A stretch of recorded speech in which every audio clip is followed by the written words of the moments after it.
네, 벌써 2025년에 한 달이 훌쩍 지나가 버렸습니다. 이번 2월에도 주님의 크신 은총 가운데 승리하시기를 축복합니다. 지난 1월은 2025년도를 시작하면서 주님께서 주시는 소망과 목적대로 행하는 것이 참된 성도의 삶이고 그것이 주님의 복을 누리는 길이라고 말씀드렸습니다.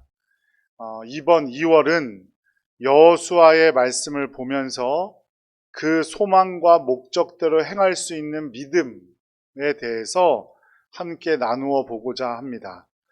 신앙생활을 하면서 가장 중요한 것이 믿음일 겁니다. 그리고 하나님의 약속과 현실 사이의 차이를 메꿀 수 있는 힘이 바로 믿음입니다.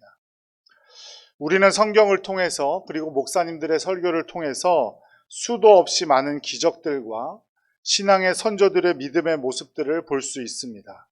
하지만 우리의 삶 가운데는 그런 기적 같은 것들이 존재하지 않고 우리가 기대하는 많은 일들이 있지만 현실에서는 그것이 모두 이루어지는 것은 아니기 때문에 그 사이에 간극들이 있죠. 그 간극을 메꿀 수 있는 힘이 바로 믿음입니다. 그래서 믿음이 강하다, 믿음이 좋다라고 하시는 분들은 그 어려움들, 그 간극을 잘 메꾸면서 하나님의 때를 기다리지만 믿음이 약하다, 연약하다라고 하시는 분들은 그 간극을 메우지 못해서 믿음에서 주저앉을 때가 많습니다. 생각했던 것처럼 사업이 진행되지 않을 때, 예상하지도 못한 큰 병을 얻게 되었을 때, 내가 원하지 않는 많은 일을 만날 때마다 하나님의 살아계심을 의심하게 되고 믿음의 능력을 잃어가는 사람들이 많더라라는 겁니다. 신앙생활은 우리가 결단하고 생각했던 것처럼 그렇게 쉽지만은 않습니다.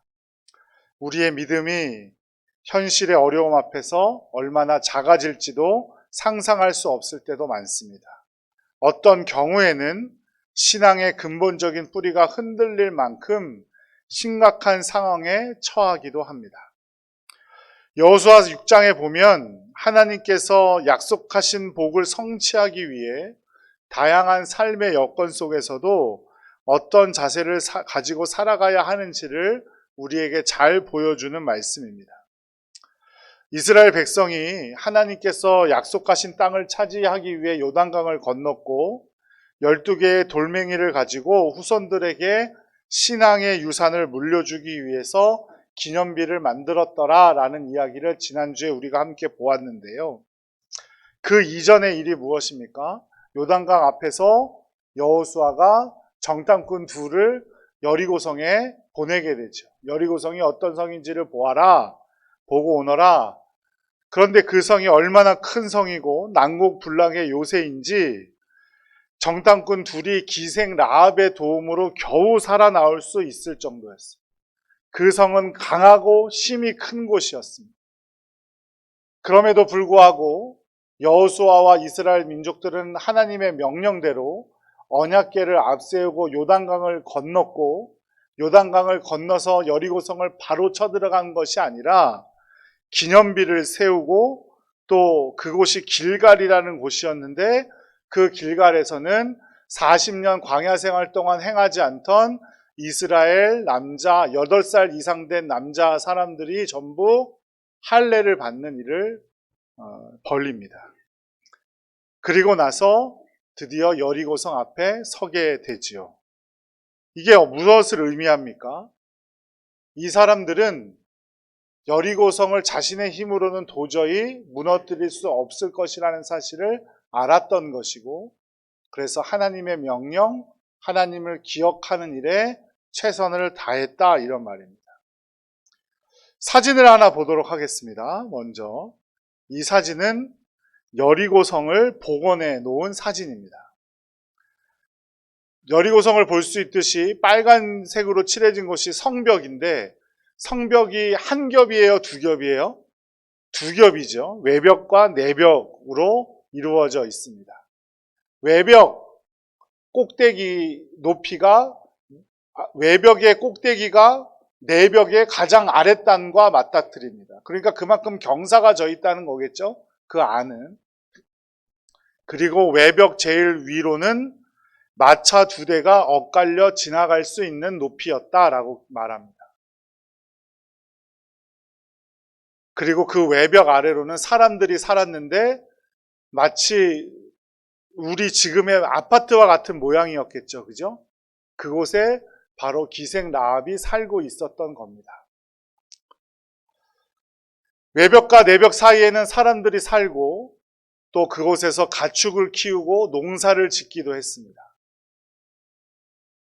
내벽의 가장 아랫단은 외벽의 가장 윗단과 맞닿아 있었고 마찬가지로 내벽 위로도 마차 2대가 엇갈려 지나갈 수 있었고 내벽 안으로는 그 여리고성의 지도층들이 살고 있었습니다.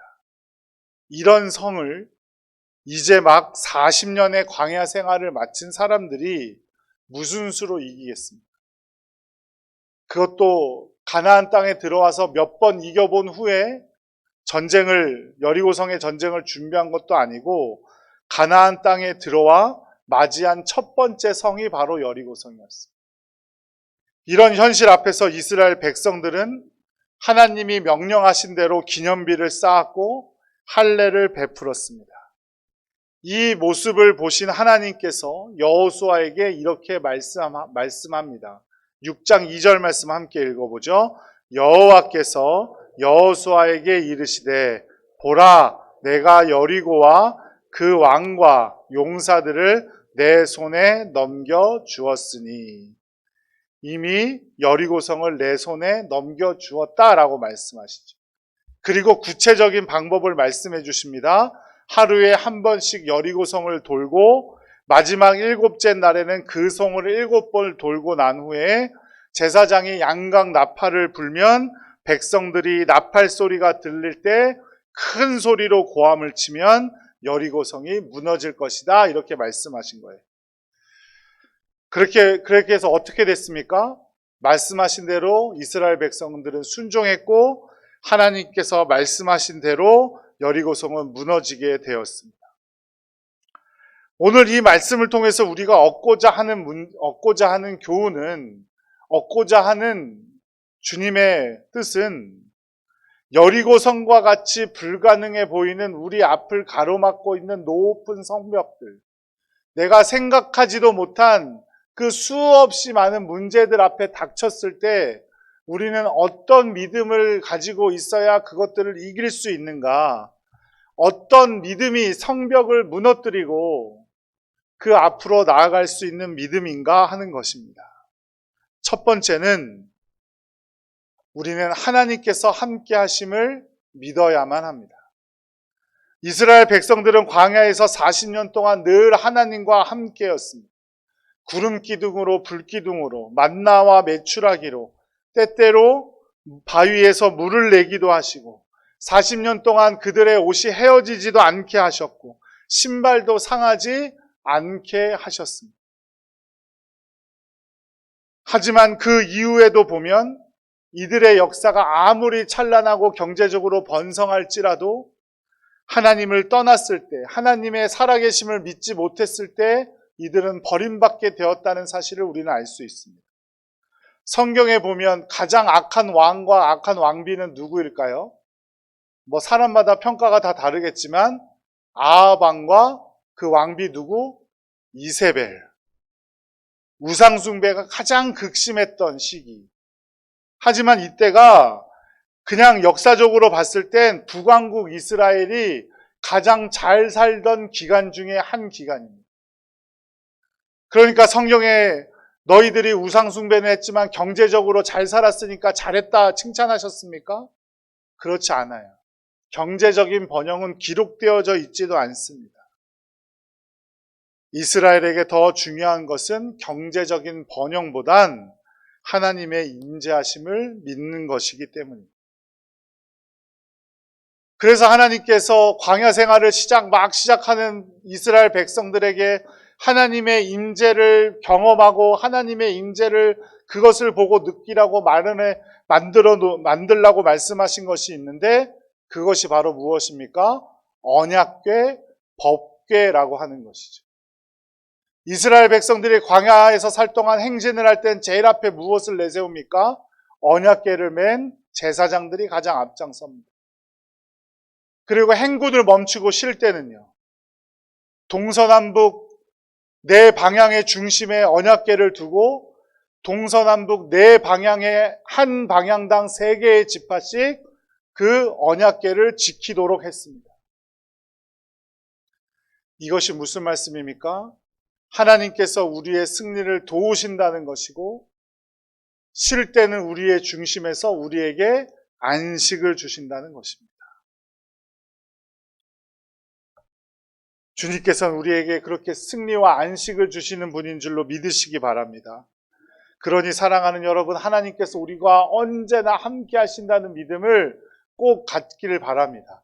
하나님께서는 내가 잘 될 때만 나와 함께 하시는 분이 아니라 내가 생각하지 못할 그 어려움 때문에 힘들어할 때도, 큰 질병 가운데 있을 때에도, 사업이 안 돼서 힘들 때에도, 관계의 문제가 생길 때에도 어느 순간도 놓치지 않고 우리와 함께 하시고 우리의 신음소리조차 듣고 계신 분임을 꼭 기억하시기 바랍니다. 홍해를 건널 때에도 요단강을 건널 때에도 언제나 함께 하셨던 그 하나님께서 지금도 우리와 함께 하실 줄로 믿습니다. 그러니 우리는 하나님과 함께 가야지 하나님보다 앞서 가려고 해서는 안 됩니다. 여리고성을 무너뜨린 다음 여호수아는 아이성을 정탐하고 그 다음 성인 아이성을 정탐하고 오라고 사람들을 보내게 됩니다. 그런데 이 정탐꾼들은 아이성은 소수이기 때문에 백성이 전부 다 올라갈 필요도 없고 2-3천 명만 올라가도 충분히 이길 것 같아요 라고 정하죠. 그런데 그 다음이 문제예요. 천하의 여호수아도 하나님께 기도한다든지 언약궤를 앞세운다든지 이런 일이 하나도 기록되어져 있지 않습니다. 그리고 아이성을 공격했고 이들은 어떻게 됐습니까? 처참한 패배를 맛보게 됩니다. 아무리 작은 문제일지라도 하나님보다 앞서 가려고 하면 반드시 실패하고 말 것입니다. 하지만 어떤 어려운 문제라도 하나님께서 우리와 함께 하심을 믿고 하나님과 함께 한다면 승리하게 될 줄로 믿으시기 바랍니다. 하나님과 함께 한다는 믿음이 우리 앞에 놓여진 성벽을 무너뜨리게 하고 내 삶의 문제들을 해결해 줄 줄로 믿습니다. 내 삶의 진짜 문제는 문제가 많다는 것이 문제가 아니라 하나님께서 지금도 나와 함께 하신다는 사실을 믿지 못하는 것이 문제라는 것을 꼭 기억하시기 바라요. 하나님께서 반드시 지금도 우리와 함께 하시며 우리의 일상 가운데 어떤 문제도 지키고 계신다는 사실을 꼭 기억하시기 바랍니다. 두 번째는 어떤 믿음이 있어야 하느냐? 온전히 순종하는 믿음이 있어야 한다는 거죠. 여리고를 정복함에 있어서 이스라엘 백성에게 놓여진 것은 하루에 한 바퀴씩 성을 돌아라. 그리고 7번째 날에는 7바퀴를 돌아라. 양각 나팔을 불어라. 함성을 질러라. 이게 전부죠. 상식적이에요? 상식적이지 않아요? 어떻습니까? 여러분의 상식으로는 성을 그렇게 6바퀴, 7바퀴 돌면 성이 무너지게 되어 있습니까? 상식적이지 않아요. 그럼에도 불구하고 온전히 순종해야만 했습니다. 광야 생활 40년 동안 이스라엘 백성들은 하나님께 순종하지 않았을 때 하나님한테 대적하는 자리에 서게 되었다고 했습니다. 일곱째 날에 7바퀴를 돌 수 있다는 사실은 하루에 한 바퀴는 쉽다는 거예요? 어렵다는 거예요? 쉽다는 걸 의미하겠죠. 그죠? 그러니까 나는 첫날에 그냥 6바퀴 다 돌고 나머지 5일은 쉬다가 마지막 날에 7바퀴 돌면 여리고성은 무너졌을까요? 안 무너졌을까요? 어떻게 됐을 것 같으세요? 저는 절대로 무너지지 않았을 것 같아요. 마찬가지로 5일 동안 앞에 5일은 막 놀다가 마지막 날 6째 날에 6바퀴 막 돌고 마지막 날 7바퀴 돌면 총 13바퀴는 똑같으니까 여리고성이 무너졌을까요? 저 마찬가지, 저 그렇지 않았을 것 같아요. 왜냐하면 그것은 온전한 순종이 아니기 때문이에요. 하나님의 약속을 믿고 그 약속에 순종하며 살아갈 때 우리를 가로막은 장애물들이 사라지는 것을 믿으시기 바랍니다. 아브라함은 믿음의 자녀를 허락하시겠다는 말씀에 금방 이루어지지 않자 어떻게 했습니까? 믿음으로 순종하지 못하고 하갈이라는 여인을 통해서 이스마엘을 얻습니다. 이것 때문에 아브라함은 너무나 큰 고통에 빠져요. 결국 이삭을 세우기 위해 이스마엘을 버려야만 했고, 이 고통이 거기서 끝나지 않았습니다. 이스마엘은 누구의 조상이 되었습니까? 지금의 아랍인들의 조상이 되었어요. 그리고 이삭은 유대인들의 조상이 되었죠. 지금도 팔레스타인 땅에서는 유대인과 아랍인들이 지금도 싸우고 있잖아요. 온전히 순종하지 못한 단 한 번의 실수가 지금까지 고통이 되고 있는 겁니다. 앞서도 우리가 잘 살펴보았듯이 일주일에 해야 할 일을 하루에 한다고 해서 하나님께서 기뻐하시는 것이 아니에요. 오늘 해야 할 일을 내일로 미루고 내일 그냥 두 가지 다 했으면 됐지라고 한다고 해서 하나님께서 우리를 기뻐하시지 않는다는 겁니다. 하나님께서 말씀하신 대로 오늘 해야 할 일은 오늘에 이루고 순종하는 여러분들 되시기를 간절히 축복합니다. 하나님의 때가 이를 때까지 순종하는 복된 성도님들 되시기를 간절히 기도드립니다. 예수님은 십자가에서 죽기까지 순종하셨다고 했습니다. 겟세마네 동산에서는 예수님이 땀방울이 핏방울이 될 정도로 고통스러운 마음으로 기도를 하셨다라는 거예요. 그러니까 예수님의 그 마음 속에도 뭐가 있다는 겁니까? 갈등이 있었다는 거예요. 내가 이게 순종을 해야 될 것인지 말아야 할 것인지. 그럼에도 불구하고 인간적으로 괴로웠지만 온전한 순종하기 위해 하나님께 기도했고 결국 예수님께서는 자신의 목숨을 우리 위해 내어놓으시기까지 순종하셨다라는 겁니다. 여리고성이 무너진 것은 이스라엘 백성이 성 주변을 돌았기 때문에 무너진 게 아닙니다. 이스라엘 백성이 하나님의 말씀에 온전히 순종했기 때문에 무너진 거예요. 광야에서 불뱀에 물렸을 때에도 아무런 관계도 없는 것 같은 놋뱀을 만들어서 그것을 바라보라고 말씀하신 것에 순종하여 구원받았습니다. 놋뱀의 치유의 기적의 능력이 있어서 그런 것이 아니라 놋뱀을 바라보라는 그 순종하였기 때문에 이들은 나음을 받은 겁니다. 우리의 자존심, 물질, 시간, 내가 소중히 여기는 것들, 그 모든 것들을 내려놓고 온전히 순종할 때 주님께서 우리의 믿음을 기뻐 받으실 줄로 믿습니다. 마지막 세 번째, 우리는 어떤 믿음을 가져야 하느냐?